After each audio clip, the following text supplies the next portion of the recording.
Assalamualaikum warahmatullahi wabarakatuh. Perkenalkan, nama saya Lissu Wahida Sabaniah, NPM 0211222426, kelas 5J Manajemen. Di sini saya akan membahas mengenai kasus pelanggaran etika bisnis yang dilakukan oleh perusahaan Erigo beserta solusi yang diterapkannya. Baik, untuk mengawalinya kita masuk pada latar belakang pembahasan yang berisi pembahasan mengenai perusahaan Erigo sendiri dan mengapa saya tertarik untuk membahas kasus ini lebih lanjut.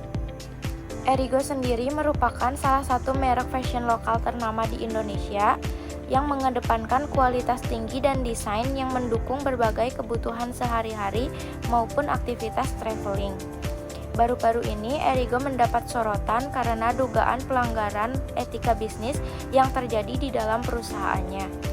Kasus seperti pemaksaan pengunduran diri karyawan tanpa pesangon serta keterlambatan pembayaran upah menyoroti perlunya perusahaan untuk mengevaluasi ulang standar etika bisnisnya. Sebelum masuk pada kronologi kasusnya, alangkah baiknya kita mengenal etika bisnis yang diterapkan oleh perusahaan Erigo sendiri. Perusahaan Erigo sendiri menerapkan etika bisnis internasional. Nah, yang dimaksud etika bisnis internasional ini adalah kumpulan prinsip moral dan nilai-nilai yang mengatur perilaku perusahaan dalam menjalankan aktivitasnya di berbagai negara. Etika ini mencakup semua aspek yang melibatkan individu, perusahaan, industri, serta masyarakat. Adapun menurut Barnes tahun 2007, etika bisnis lebih luas dari ketentuan yang diatur oleh hukum yang berlaku karena mencakup area abu-abu yang tidak diatur oleh peraturan. Juga Velasquez dalam bukunya Business Ethics, Concept and Case 8 tahun 2018 juga menekankan bahwa etika bisnis adalah studi tentang konsep moral mengenai apa yang benar dan yang salah. Dengan mengikuti etika bisnis, perusahaan dapat memastikan keberlanjutan operasional secara bertanggung jawab.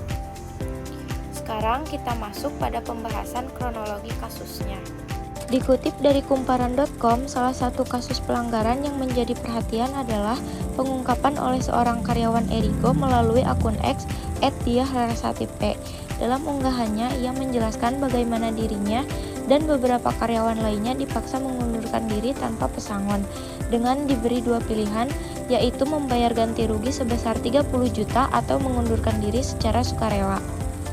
Selanjutnya, tindakan ini dilakukan setelah ditemukan perbedaan hasil stok opname atau SO atau perhitungan stok barang di gudang dan disesuaikan dengan data di komputer. Dari hasil penelusuran, tim operasional menemukan banyak barang yang tidak terscan karena malfungsi sistem pintu sensor matic, sehingga datanya tidak muncul. Namun kesalahan sistem tersebut tidak segera diperbaiki. Lebih jauh lagi, karyawan tersebut juga menyatakan bahwa perusahaan belum membayar upah selama 1 bulan, yang jelas melanggar hak-hak pekerja yang diatur oleh hukum tenaga kerja di Indonesia. Kasus ini kemudian menjadi viral di X hingga menarik perhatian publik dan memperburuk reputasi Erigo. Beberapa artikel juga turut membahas mengenai kasus ini, seperti pada Tempo.co Jakarta mengutip kritikan netizen pada kolom komentar postingan Instagram Erigo Store. Ini yang mau PKH massal tapi gak ngasih pesangon. Parah sih manajemen Erigo, kasihan banget karyawannya gak digaji. Jumat 4 November kemarin.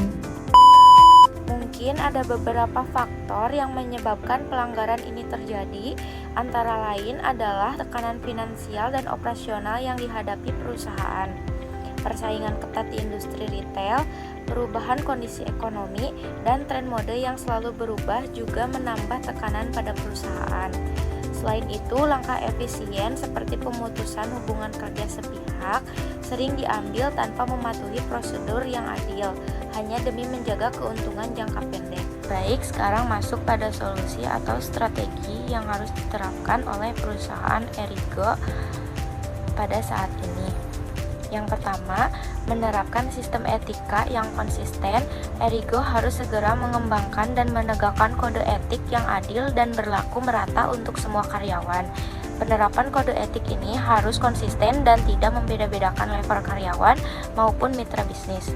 Yang kedua, mengadopsi pendekatan etika yang komprehensif. Erigo harus membangun budaya keterbukaan yang mendukung praktik etis di semua tingkat.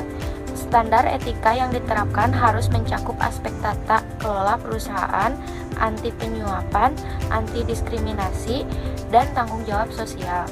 Yang ketiga, mengutamakan tanggung jawab sosial perusahaan. Erigo perlu menunjukkan komitmen kuat terhadap tanggung jawab sosial. Yang ketiga, mengutamakan tanggung jawab sosial perusahaan. Erigo perlu menunjukkan komitmen kuat terhadap tanggung jawab sosial melalui praktik bisnis yang mencerminkan nilai-nilai etika dan hak asasi manusia. Setiap tindakan bisnis harus memperhatikan dampak terhadap karyawan dan komunitas. Yang keempat, memastikan pemahaman dan kepatuhan terhadap standar etika. Perusahaan perlu memastikan bahwa karyawan memahami standar etika yang diterapkan dan komitmen mematuhinya. Pelatihan etika secara berkala juga penting dalam meningkatkan kesadaran mengenai tanggung jawab moral dan etika dalam menjalankan tugas. Strategi yang terakhir yaitu menumbuhkan transparansi dan akuntabilitas. Memperbaiki sistem internal dengan meningkatkan transparansi operasional untuk memulihkan kepercayaan publik dan memastikan perlakuan yang adil terhadap karyawan. Erigo harus menjalankan bisnis dengan jujur dan bertanggung jawab, serta memahami budaya komunitas tempat mereka beroperasi. Untuk kesimpulan dari pembahasan ini, yaitu pelanggaran etika bisnis yang dilakukan Erigo menunjukkan pentingnya menerapkan standar etika yang kuat dan konsisten dalam menjalankan perusahaan. Dengan memperbaiki sistem etika, mengadopsi pendekatan yang komprehensif, serta menumbuhkan transparansi dan akuntabilitas, Erigo memiliki peluang untuk memperbaiki reputasi dan kembali mendapatkan kepercayaan karyawan maupun konsumen.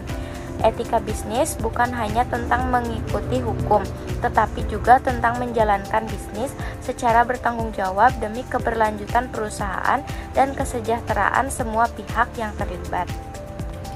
Baik, cukup sekian pembahasan dari saya. Atas kurang dan lebihnya saya mohon maaf.